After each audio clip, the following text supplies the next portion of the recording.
Hey, it's Sunday, March the 5th. I've spent all morning listening and reading, did the hybrid thing again, uh, to Bernardine Evaristo's memoir, Manifesto.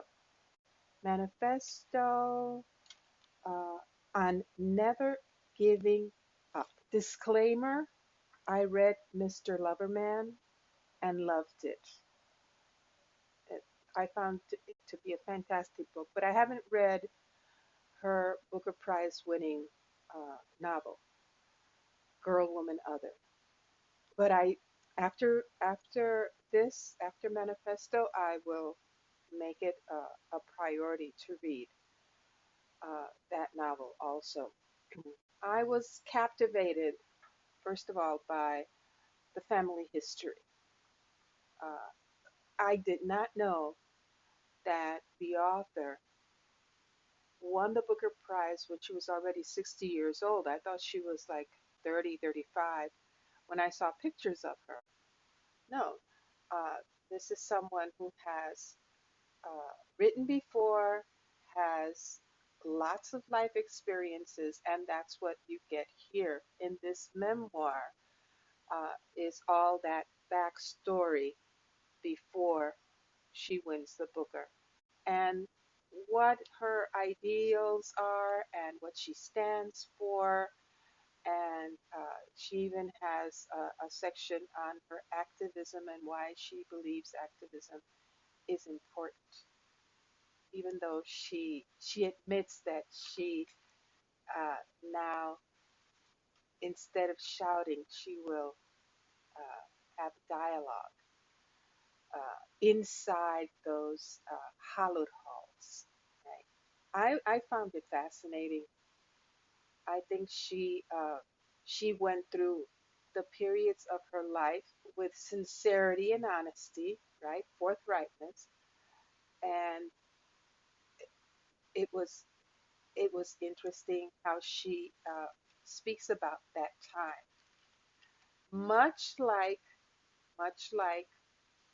the the previous book on Dinners with Ruth. There's a lot because these are already mature women, right? Women authors. There's a lot of talk about it being another time back then, right? The gender was seen in a different way. Women's role was seen in a different way. There's a lot of that. She speaks about being born as a biracial child, daughter of a Nigerian immigrant and a white English mother, and what that entailed. They had eight children, and not a lot of money. This is a working class family home, and what it meant to grow up at that time, another completely different.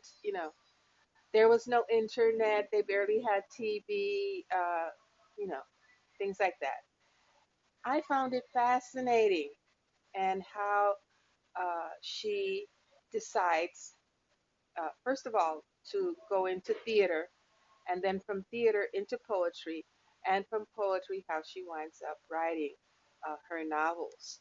She takes us in one chapter, she goes through all her creative process. There's also a section, I don't know, people might not, you know, those people who do not appreciate self-help, she fully admits that at some point in her life went into self-development. That's what she calls it, self-development, and how she worked on herself in order to be able to handle, being a creative person in uh, in society at that time, with all the obstacles that people of color had to go through, especially at that time.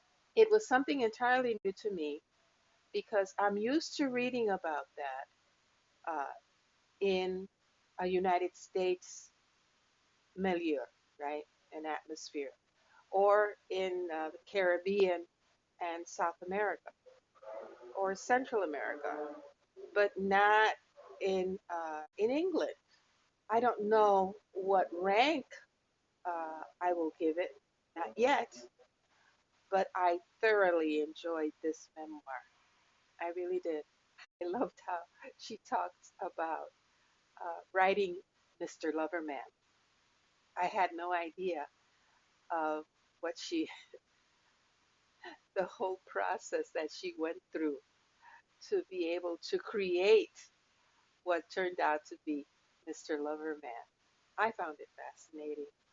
So that's it for now because all the motorcycles and the Jeeps with the sirens are out. Today's Sunday. Take care. Adios. I'm done. I was done. Today is Wednesday, March 8th. Yes, March 8th. And I finished my last Booktube Prize book, Stay True by Hua Hsu, on Monday. And I took a day off to ponder the rankings and also to read a mystery. Yeah, to cleanse the palate. It seems that this group was very heavy on the memoirs. There was Amy Bloom's In Love, which was a memoir. Bernardine Evaristo's Manifesto, also a memoir. Javier Zamora's Solito, a memoir. Stay True by Hua Hsu, the last one I read. And Nina Totenberg's Dinners with Ruth, a memoir about her friendship with Justice Ruth Bader Ginsburg and others. The only other nonfiction here is a biography of Buster Keaton by James Curtis. Before the rankings, I want to talk a little bit about Stay True by Hua Hsu. I did a combo, read the ebook and listened to the audio at the same time. And this is a memoir of high school and college friendships, right? This whole memoir thing was heavy on the friendship theme.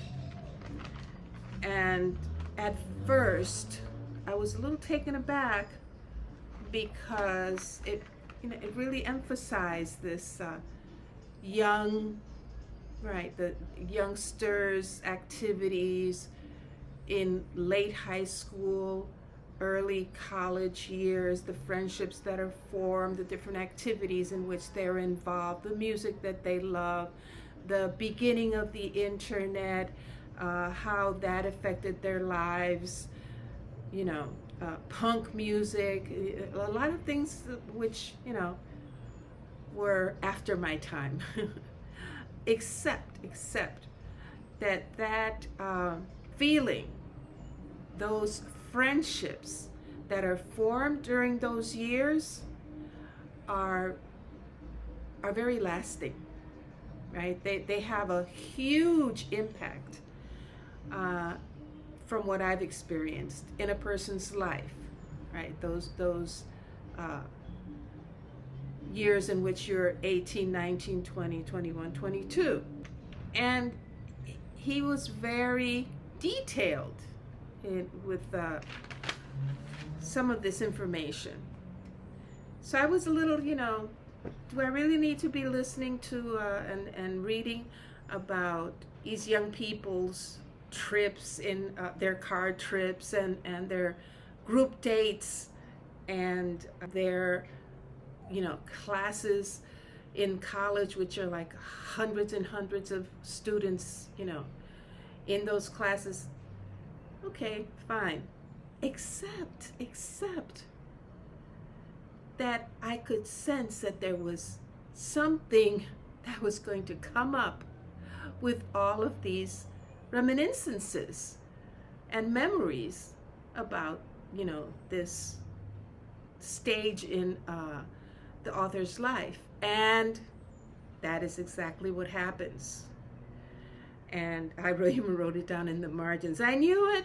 I knew it. Something was going to come up. And it did. It didn't take me by surprise, but it did move me. Yeah.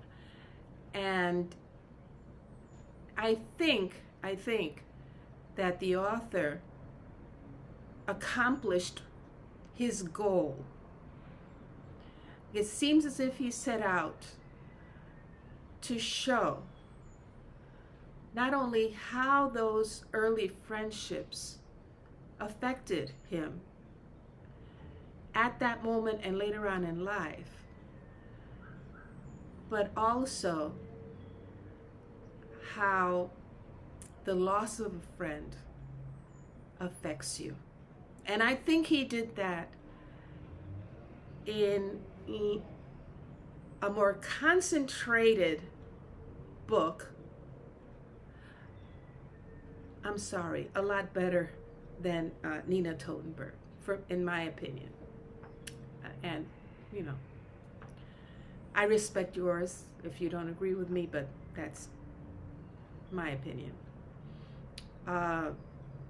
So my rankings, after having gone through the experience of reading Hua Hsu's memoir, Stay True, this is what I've determined. I cried during some of these memoirs. And those memoirs in which I cried are 3. And those are the ones that are going forward. Those are the ones that are going forward.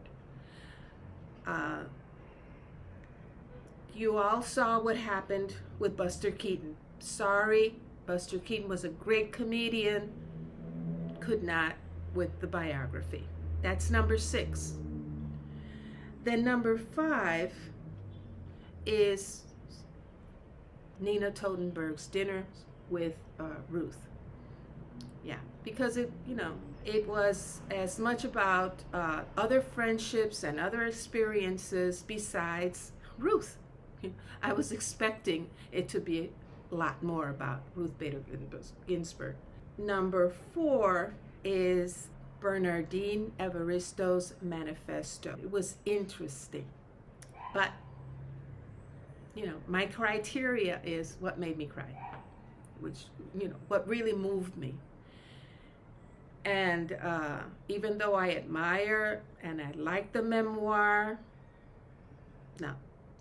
So number 3 is Stay True by Hua Hsu. Moved me to tears. It did. In the 5 hours that it took to listen and to read it. It delivered. It really did. Also had a lot of information on immigration, and different to a certain extent, and he talks about it in the memoir. And immigration to me is one of the favorite topics. And then number 2 is Amy Bloom's In Love. From the very beginning, I was moved to tears. Just a lovely message and stirring, and it just packed a punch for me. It really did. It really did. And number 1, Solito by Javier Zamora, was I consumed it, I devoured it in one sitting, in one day. I'm a sucker for those children's stories in which they're going through a lot of upheaval, and how they survive during that, and who helps them. And Javier Zamora did a wonderful, wonderful job depicting that, that trip from Salvador to the United States at 9 years of age. I'm still in awe of how he remembered all those details. So yeah, that was my experience with Group G of the nonfiction Octofinal category. And I want to thank Robert again, because despite what happened with Buster Keaton, there is always a book or, several books that I would never have considered picking up and that are memorable and worth the read. So thanks, Robert, again for all the work that you do and for the BookTube Prize. And until the next time, cuídense mucho, mi gente. Adiós.